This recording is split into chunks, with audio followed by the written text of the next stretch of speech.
Speaking of Brazil, the Latin American nation has the sixth highest number of coronavirus cases in the world. Experts are calling it the new COVID-19 hotspot. There are so many deaths that the local authorities are digging vertical cemeteries to accommodate coffins. And guess what the country's president is doing? Jair Bolsonaro is busy fighting federal governors. He's encouraging his supporters to violate the lockdown. Our next report brings you more details. If South Korea defines the gold standard of coronavirus response, Brazil is the leader of the other side of the spectrum. Clueless may be the apt word. With over 2 lakh cases and more than 14,000 coronavirus deaths, it is safe to say that Brazil is clueless about how it is fighting the crisis. President Jair Bolsonaro started with denial. We have to have the courage to face the virus.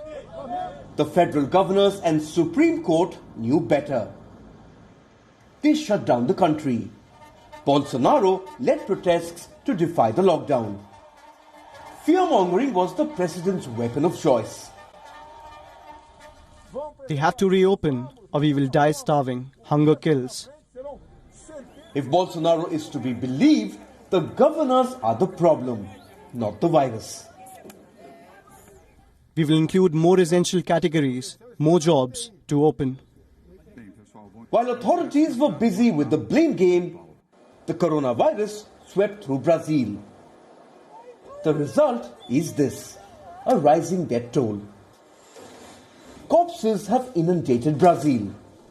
In Sao Paulo, officials are building vertical cemeteries.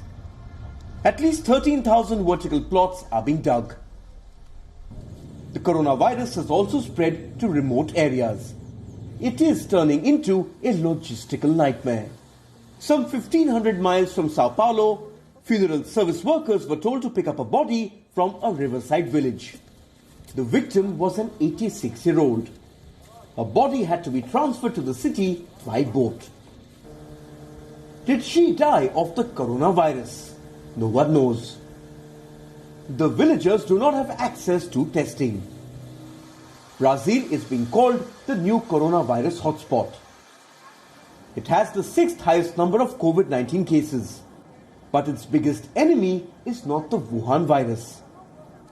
It is government apathy and a president who refuses to acknowledge the crisis. Bolsonaro has allowed gyms and salons to reopen. He issued a decree branding these services as essential. And now he is challenging governors to contest it. Health is life. Gyms, hairdressers and barbers too. That is hygiene. It is life. These 3 categories add more than 1 million jobs. What's his problem? He wants to prioritize economy over life. Do Brazilians agree with him? Some of them do. But the majority of the country wants to live. Bolsonaro's disapproval rating has touched 55%. It's up 8% from January.